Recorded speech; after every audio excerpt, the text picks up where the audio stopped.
दोस्तों, अभी इजरायल और हमास के बीच युद्ध चल रहा है। हमले से पैलेस्टाइन के गाजा क्षेत्र तबाह हो चुका है।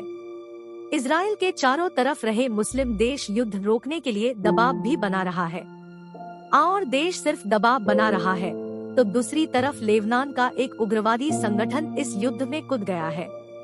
ये संगठन है हिजबुल्लाह।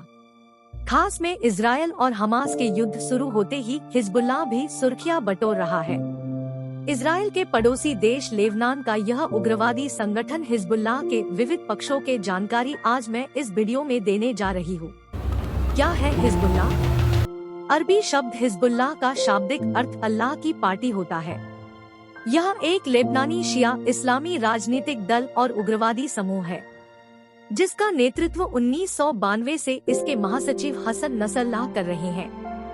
हिजबुल्लाह की अर्धसैनिक शाखा जिहाद काउंसिल है और इसकी राजनीतिक शाखा लेबनानी संसद में loyalty to the resistance bloc party के नाम से जाना जाता है। कब हुआ हिजबुल्लाह की स्थापना? हिजबुल्लाह की स्थापना 1982 के लेबनान युद्ध के बाद नजफ में अध्ययन करने वाले लेबनानी मौलवियों द्वारा की गई थी।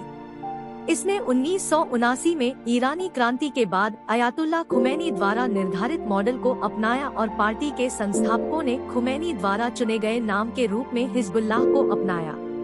यह संगठन 1500 इस्लामिक रिवोल्यूशनरी गार्ड कॉर्प्स प्रशिक्षकों के सहयोग से बनाया गया था और दक्षिणी लेबनान पर इजरायली कब्जे का विरोध करने के लिए विभिन्न प्रकार के लेबनानी शिया समूहों को एकीकृत किया। लेबनानी गृहयुद्ध के दौरान हिजबुल्लाह के 1985 के घोषणा पत्र में अपने उद्देश्यों को निश्चित रूप से लेबनान से अमेरिकियों, फ्रांसीसी और उनके सहयोगियों के निष्कासन, हमारी भूमि पर किसी भी उपनिवेशवादी इकाई को समाप्त करना जैसे उद्देश्यों को सूचीबद्ध किया गया था।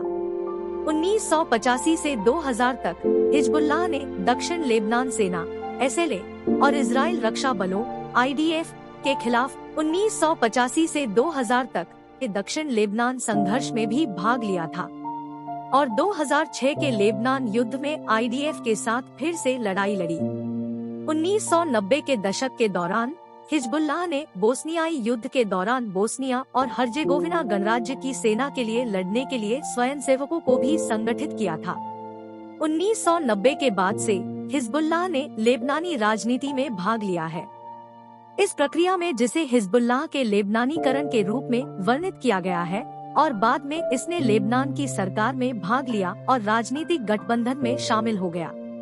2006 से 8 तक चला लेबनानी विरोध प्रदर्शनों और झड़पों के बाद 2008 में एक राष्ट्रीय एकता सरकार का गठन किया गया, जिसमें हिजबुल्लाह और उसके विपक्षी सहयोगियों ने 30 में से 11 कैबिनेट सीटें हासिल की, जो उन्हें वीटो शक्ति देने के लिए पर्याप्त थी।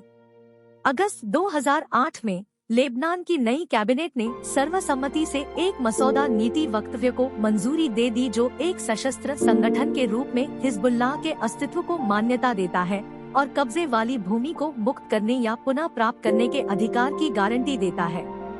इसे लेबनानी शिया मुसलमानों के बीच मजबूत समर्थन प्राप्त है, जबकि सुन्नी इसके एजेंडे से असहमत है। हिजबुल्लाह को लेबनान के कुछ ईसाई क्षेत्रों में भी समर्थन प्राप्त है।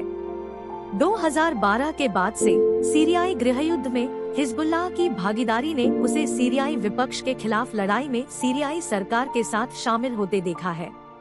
2013 और 2015 के बीच संगठन ने इस्लामिक स्टेट के खिलाफ लड़ने के लिए स्थानीय मिलिशिया से लड़ने या प्रशिक्षित करने के लिए सीरिया और इराक दोनों में अपने मिलिशिया को तैनात किया।